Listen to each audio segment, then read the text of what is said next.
All right. Well, we are right at the bottom of the hour, so let's get started. And we know folks will join us during the intro here. So let me quickly welcome everybody to this, our first webinar in our PLMA Awards series.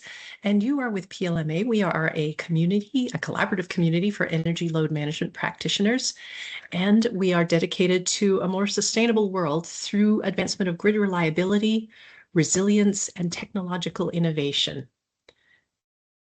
If you are a PLMA member, there is a whole member directory that's available. And even if you're not a PLMA member, you are welcome to take a look at the member directory where you will find all of the different organizations that are involved with PLMA. And it will give you a chance to meet some folks. And of course, PLMA encourages collaboration in everything we do. So take a look at that. Also wanted to let you know that we do have a webinar repository now on our website, and that gives you access to all of the past recordings from 2026, as well as a way to register for upcoming webinars. And so that is on the website. And now let me say that welcome to today's PLMA Load Management Dialogue. This is, as I mentioned, the first of our 2026 Awards Series webinars, and we are really thrilled and delighted to welcome LUMA and Tesla to talk about the VPP in Puerto Rico.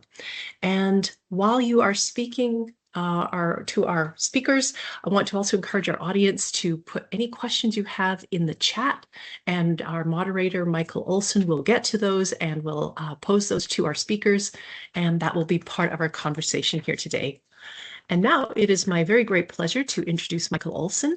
He is with City of Tallahassee Utilities, and he is a PLMA member and also co-chair of PLMA's Awards Committee. So Michael, floor is yours. Welcome, and welcome everyone who's joined us so far. Judy, thank you. And I echo welcome everyone to today's webinar. Before we dive in, just wanted to recognize my awards co-chairs. Kevin, Gabe, Teague, and I oversaw the 2026 awards program and are excited today to, I am excited today to moderate conversation around the award-winning Puerto Rico virtual power plant initiative. We have a rather full and exciting agenda, most of which is focused on what's going on in Puerto Rico, how the their virtual power plant is working. Judy, if you advance to the next slide, the agenda slide. Yes. But before we dive into the webinar, just a quick background on the PLMA Awards of Excellence program. Next slide. So this is second year we've tried a new approach. Unlike sort of the traditional awards programs that have certain categories that folks nominate projects into and scored against different criteria, we decided to kind of cast a net wide and let our members define what excellence means to them and into the projects they're supporting. And we heard and received nominations across a whole host of projects. We saw projects tackle hard to reach segments, or maybe undertaking a novel approach, or succeeding or scaling beyond pilot stage. This past year, we received 22 competitive nominations, from which my co-chairs and I worked that list down to 8 finalists that we presented to a jury of PLMA peers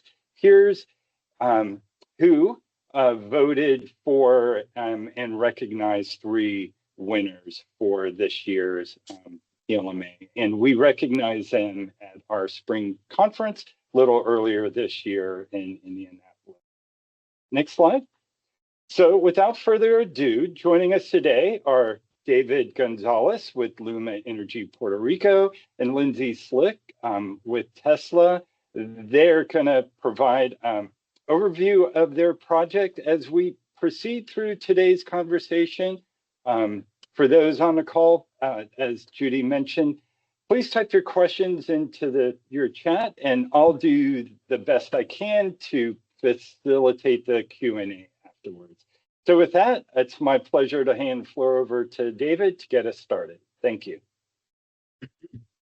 So thank you, Michael and Judy, for that great introduction. It's a pleasure for me to be here. So before I start, for those of you who are not quite sure where Puerto Rico is, we are southeast of Florida, perhaps 2.5 hours from Florida by plane. So yeah, we sit there in the Caribbean surrounded by water, just like somebody said not that long ago. So next slide, please. So this is Puerto Rico. Puerto Rico has a mountainous region, and as you can see, there are quite a few solar panels. That is a theme that you're going to see that has helped us build the VPP. Next slide, please. So before I dive into some of the program details, I want to give a quick look or context as to where we come from. So Puerto Rico, the grid in Puerto Rico is fairly old. Our median age of the power plants is around 50 years old, and which means that the system was already fragile before in 2017, Hurricane Maria completely devastated the grid and the island. And to put that into context, my family, who live in the metro area, were without power for 5 months. People in the mountains and other rural areas were without power for almost a year. So at that time, the solar adoption was fairly low, and most people who actually have PV systems did not couple that with batteries. However, after Maria, it was eminent that people had storage for their PV. So there was a incredible increase in people not only adopting PV system, but I would say almost all of them paired with a battery. So currently we have around a little over 200,000 customers who have solar panels and battery in the island. So that was an asset that we could use for the VPP. So when I took over in January 2025, the VPP program had around 5,000 to 6,000 participants. Today, I'm proud to say that with the cooperation of all aggregators, and I'll mention them quickly. So Tesla, Sunrun, Sunstrong, Virtual Peaker, Fortress, Sonnen, and Flip Energy, with their cooperation, we have around 110,000 active participants with 105 megawatts of available capacity for events. So given the generation shortfalls that we've experienced and the financial realities here in Puerto Rico, when I came in, I had basically two main goals. One was to grow the customer base and drive down the administrative costs for the program. So to tackle the first problem, increasing the number of participants, we worked, meaning we LUMA, my department, the regulatory department, all the aggregators with the Puerto Rico Energy Bureau, the agency that regulates us, to have a new strategy of having an opt-out or auto-enrollment strategy in place rather than only opt-in. That incredibly had a significant impact on the customer base. It grew from I think at that time maybe 12,000, and we started going into the 60 and 70,000 customers in the program. One of the key factors of that auto enrollment is that there are 0 penalties, and customer can choose not to participate, change their reserve levels, or even opt out in the middle of an event, again, without any penalties to the customer. I really think and I believe that that good customer experience is why the program has been so successful. In fact, we have a steady participation rate of around 80%, even with all the grid events that we have on a regular basis here. So to give you an idea of the sort of pressure we were under back in 2025, there was a resource adequacy report from the system operations here at LUMA, that warned that we might have up to 90 events where the program was going to be called, and there was a real possibility of rolling blackouts. So the good news is that we didn't hit quite that 90 events, but between March and November, we had 65 events where the VPP program was called upon, with August being the busiest month at 16 events during that month. So that operational tempo has continued. So looking at 2026, from April through yesterday, we've had 18 events, with probably one coming today, where the VPP was called. And through all of that, we still remain with a participation rate of 80%. Now, for the second goal of tackling the admin cost for the program, my focus was figuring out what processes were actually seminal to making the program successful. So I wanted to bring in-house all the work that was previously being done by contractors, and how we can use not only the resources that we had here, but also technology to expedite some of these processes and automate them as well.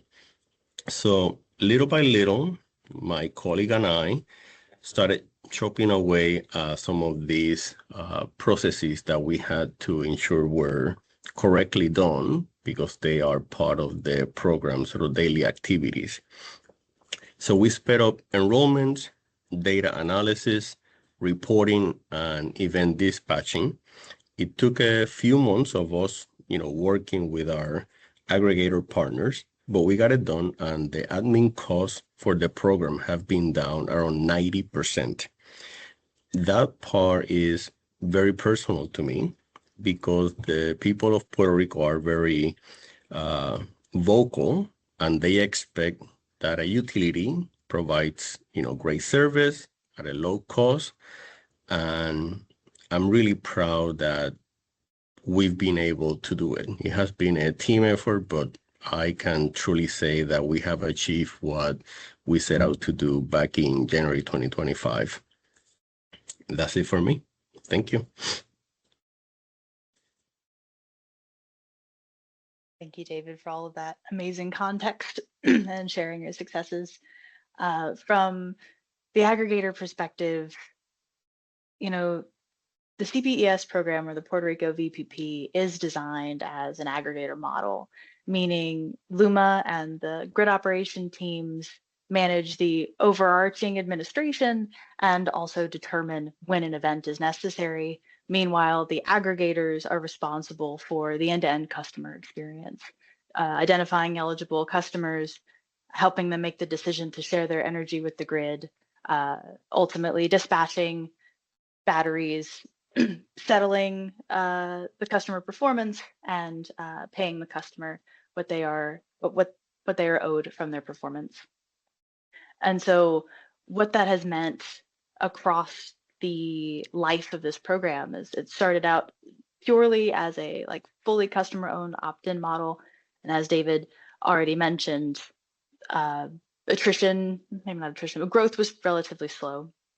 And in this summer of blackouts that we were expecting, LUMA and the team were extremely collaborative with OEMs and aggregators to take in our learnings from other virtual power plant experiences on the mainland and beyond, to understand what we could do to grow the program much faster. And so the decision was made in collaboration to experiment with an opt-in model, which is largely attributed to the aggregators who maintain that full customer experience, that have the underlying information to be able to validate customers.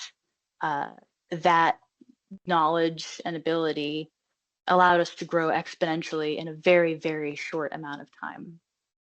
A large portion of those enrollments happen to be Tesla Powerwalls, which is why I have the honor of speaking to you all today. The current model, most aggregators, some offer more, but Powerwall aggregators pay customers $1 per kilowatt hour provided to the grid. And through that, depending on the number of events, customers generally make hundreds of dollars per year, and they don't have to change much about their behavior to do so. In even an auto enroll context, up until recently, the default share that was being requested of customers upon enrollment was 20% of their nameplate energy. It was recently changed to 30% of their nameplate energy for some. But what that means in context with these tens of thousands of sites is that during an event, which is typically 4 hours in length, the average customer with a single Powerwall is giving around 800 watts along that 4 hour period of time, which is about as much energy as it would take to boil a pot of water on the stove. And because of the scale of these enrollments, that has been enough to prevent on multiple occasions in the last year full island blackouts and also avoid some or all manual load shed on the island when the grid needed it most. So we were actually able to overcome a lot of these challenges of capacity shortfalls and load shed. And there's still more to come as we continue to grow and build new capabilities. So today, on the right here, you see a screenshot of the Puerto Rico dashboard that was built by Tesla. This is from Monday night's event. So we had 87,000 Powerwalls participating in this event. Over 70 megawatts of peak power was provided as a 4 hour capacity resource. And we also have a lower graph there showing you in real time what's happening with LUMA's grid reserve, scraped from their public website, and the contribution of the Powerwalls and how that affects the total grid outcomes. So Judy, next slide, please. Now we can see here is more detail about what that looks like during an actual event. So you have the gray line that represents the net capacity of the grid, again, taken from LUMA's public website, showing you what was happening with the capacity. And around 3 p.m., we start seeing significant drops in the amount of energy capacity in reserve for the grid. And around 4:30, what would have happened, which is the gray dashed line, is that their capacity was going to drop below zero. So absolutely no excess energy to maintain the grid, which could mean complete and total blackout for the island. The blue line represents the Powerwalls coming onto the grid and shifting that negative capacity into like actually having some wiggle room for demand and ultimately preventing island-wide blackouts and at minimum minimizing load shed, and in some cases avoiding load shed altogether.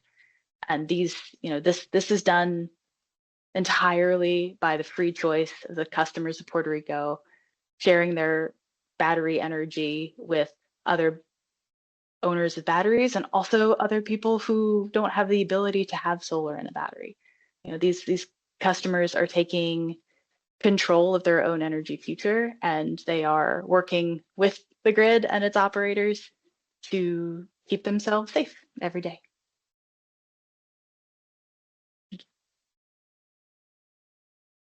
Thank you, Lindsay and David. Before we dive into some of the Q&A, David, it looks like the program has helped solve or at least overcome some significant hurdles. What's next?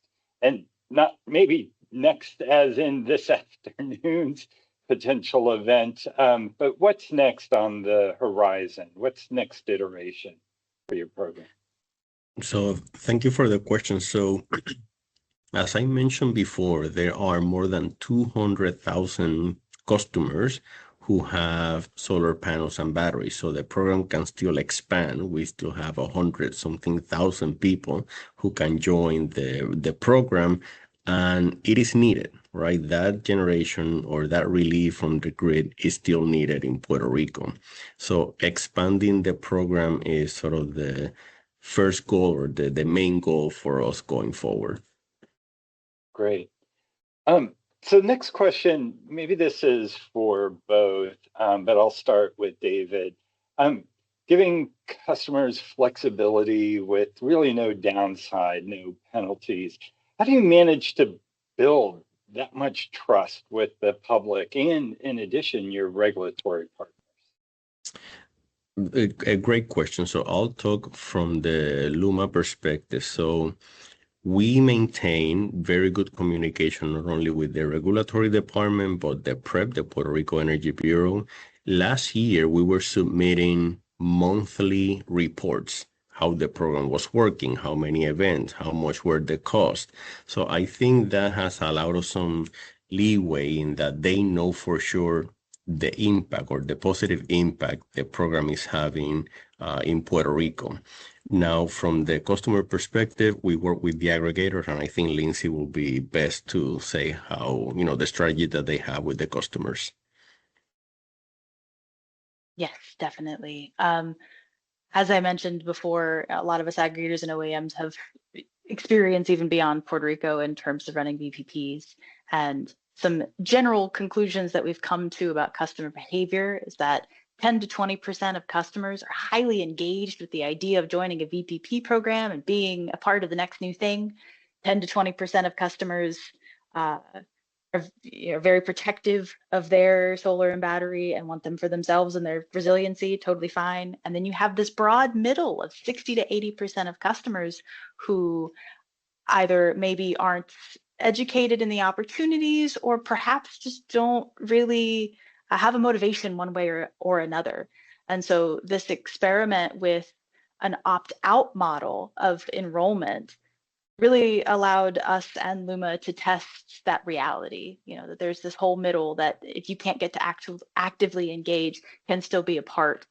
And I think the trust there really comes into the trust that they can leave at any time. I think that's more the reality of if at the moment that you are unhappy with what's going on with your participation or with the interactions with your aggregator or the utility in the program, you can leave.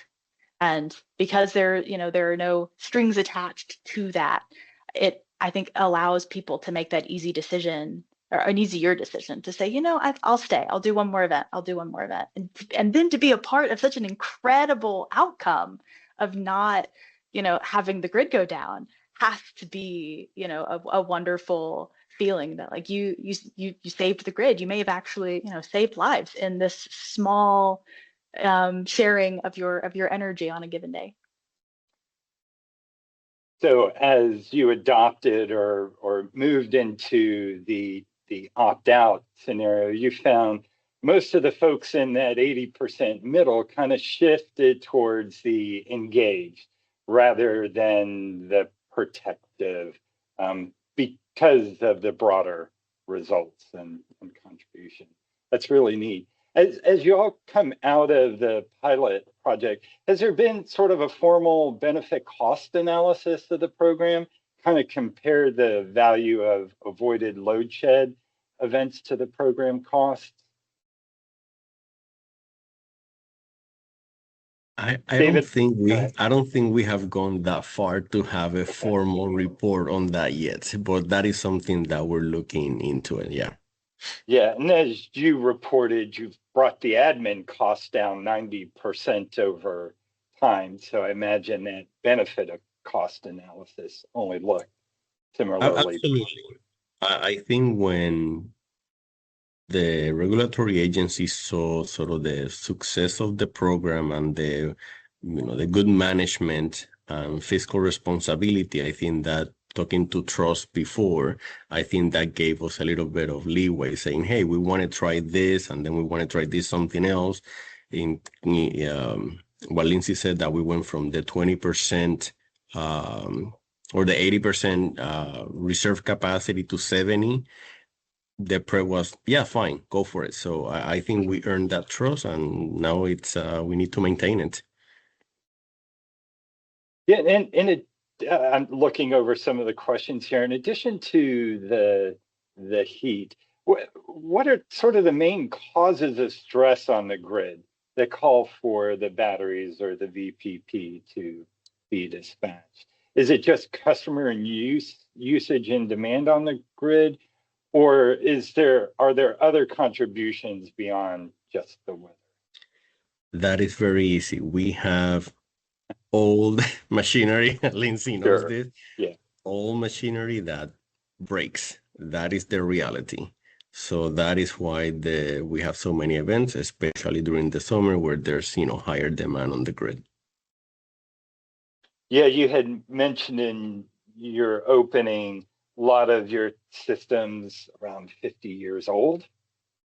So had a question we got beforehand. Has LUMA been able to successfully integrate the VPP, the DERs, into their grid planning to actually defer, delay these infrastructure upgrades? Or is it happening kind of in parallel?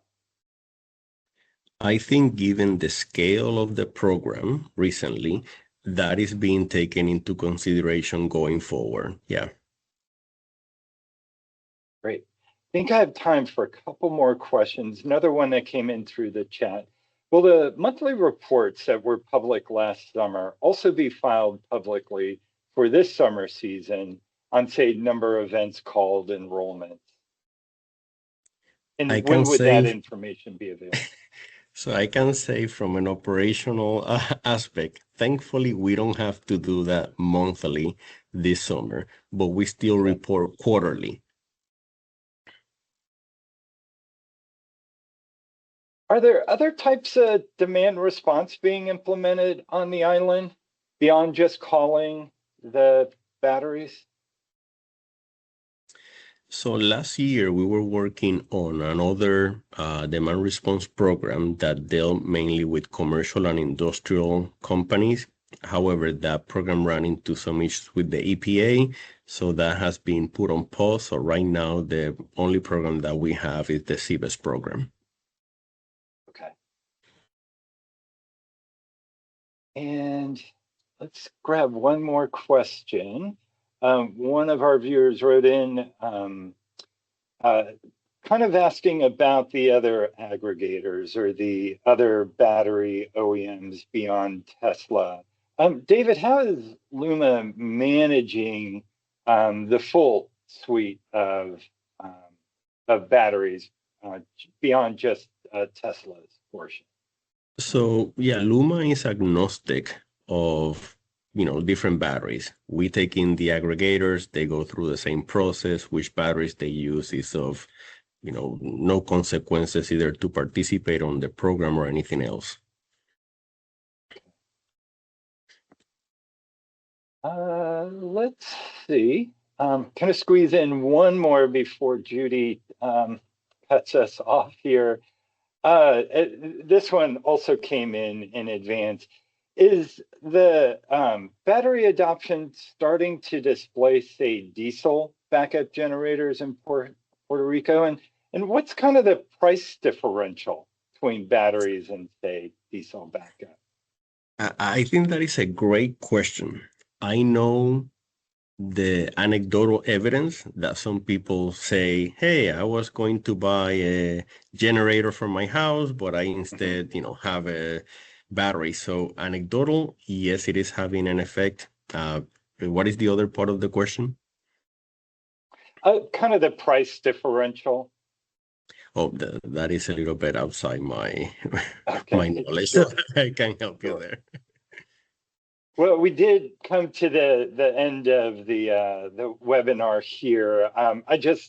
David, Lindsay, I'd like to sincerely thank you both again for sharing your knowledge and insights. It's been an absolute pleasure. Judy, let me give the floor back to you to close us out. Thank you.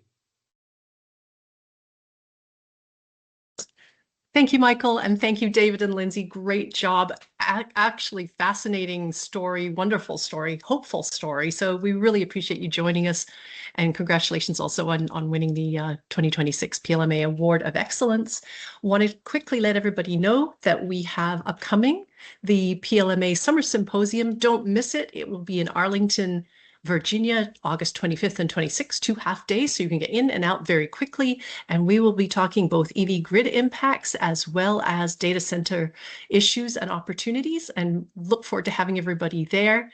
And at this time, I would also like to say to everybody, it has been our pleasure having you join us today. And let me also mention that this is a load management dialogue presented by PLMA. If you'd like to forward it to a friend, it will be available in a couple of days on PLMA's webinar library and also on our podcast. And we look forward to seeing you again soon. Thank you. This concludes this edition, and we hope to see you all soon. Bye for now, everybody.